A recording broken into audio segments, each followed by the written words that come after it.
Hello, xin chào tất cả mọi người. Đó, đằng sau tôi là một đỉnh núi rất là cao. Đỉnh núi này cao nhất nhì ở tại Gia Lai. Đó, cao nhất nhì ở tại Gia Lai. Hiện tại thì group sẽ xuất phát. Bây giờ là 9 giờ 19 phút. Tới đó khoảng hơn 2 tiếng rưỡi. Nếu là đi chậm là 2 tiếng rưỡi. Núi này được theo nhà báo viết thì cao 1.800m, cao 1.800m. Bây giờ thì group và các bạn của group sẽ qua đó lên đỉnh núi để chinh phục và đỉnh núi này vào năm mới này để làm kỷ niệm. Ok.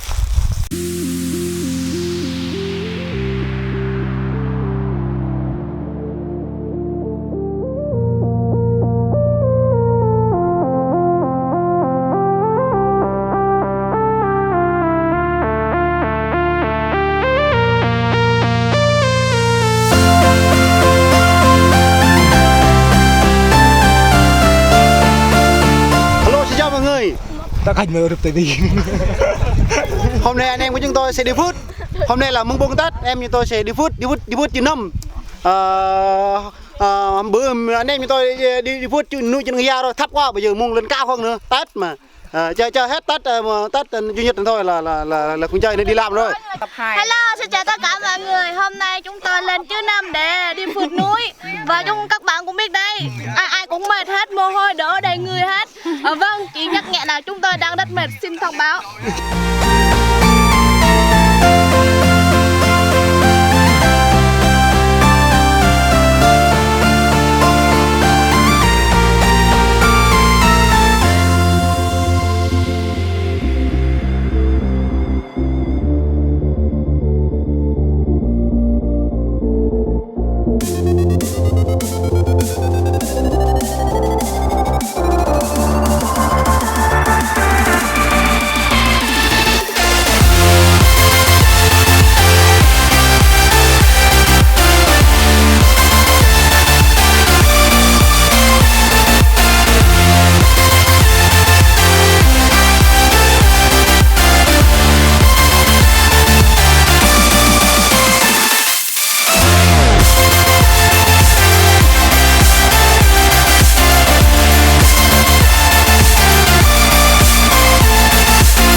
Anh em chúng tôi đã lên được khoảng nửa chặng đường rồi. Thì giờ anh em chúng tôi đã lên được 50% rồi, còn 50% nữa là tới đỉnh cây Thánh Giá đó rồi. Giờ anh em chúng tôi đang mệt, giờ đang nghỉ ngơi chút đã. Giờ chút nữa chúng tôi phải lên tiếp.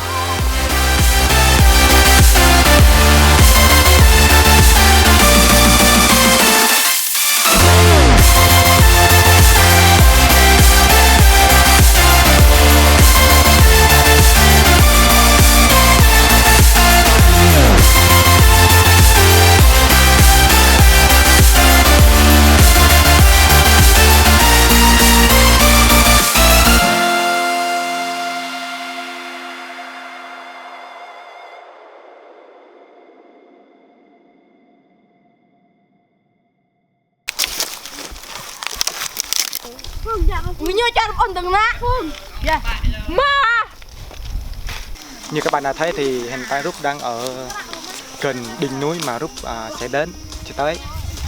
Hiện tại chúng tôi đang ở giữa một thang bằng để nghỉ ngơi và chờ đợi các bạn đi sau sẽ tới nơi đây. Sẽ nướng thịt rồi ăn Tết, ăn cơm có sức rồi sẽ lên tới đỉnh núi kia, sau đó chơi chụp ảnh hay làm gì đó. Đó, như các bạn đã thấy đó, mọi người đang nghỉ ngơi, đang chờ đợi mà nướng thịt, cung cấp calo cho mọi người để mọi người tiếp sức nhiều và khỏe hơn nữa để tới đỉnh núi kia cùng rất cân rồi, còn rất cân rồi. Hiện tại chắc khoảng còn nếu tính đỉnh thứ nhất thì khoảng 100 hơn 200 mét nữa là tới. Cảm ơn các bạn đã xem video của Rút Review.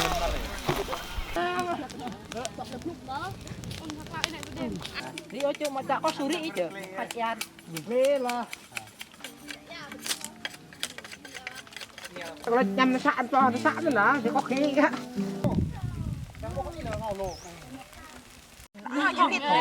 Nhật thông ấy. vô thông mình.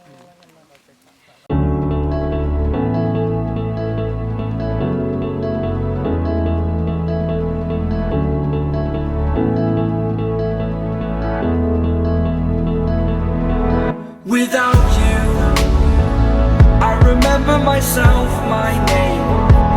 Forgot about all you tried to change.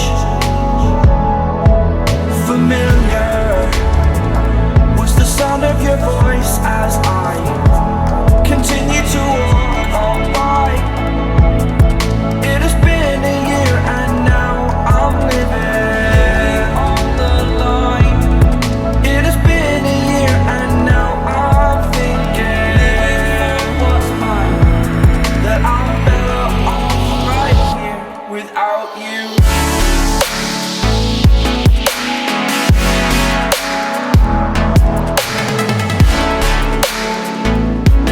That I'm better off right here without you.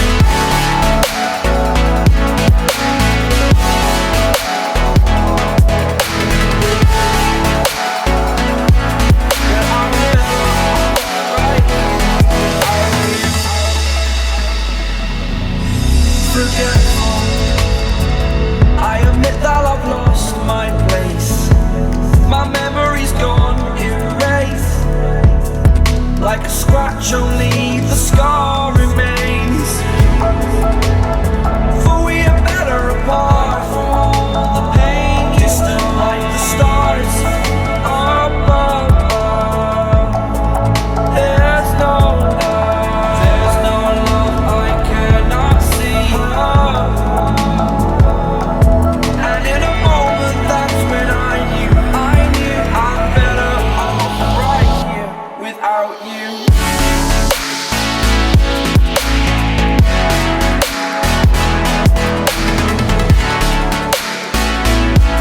That I'm better off right here without you.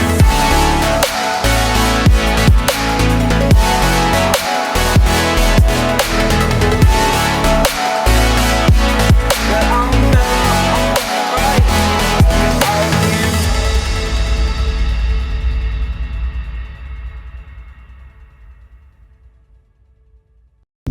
Hiện tại Rút đang sẽ đi tới đỉnh núi. Hồi nãy Rút đứng ở đá, xong rồi Rút sẽ đi tới đỉnh núi cao nhất của Chữ Nâm ở đây. Đó, Rút sẽ qua đó rồi xem thử ở đó như thế nào. Thật sự ở đây nơi này rất là cao, rất là tuyệt vời, nhìn xuống kia rất là đẹp, rất là hung vĩ và lãng mạn. Ở đây thì nhìn vậy thôi, nhưng mà ở đây rất là nhiều bò. Đó, ở đây là tối chiều là bò sẽ về đây ngủ. Như các bạn đã thấy thì đây là phân bò nha các bạn. Đây là phân bò, còn đây là con mèo. Đó, như các bạn đã thấy con mèo. Nếu dịch ra là ca mèo.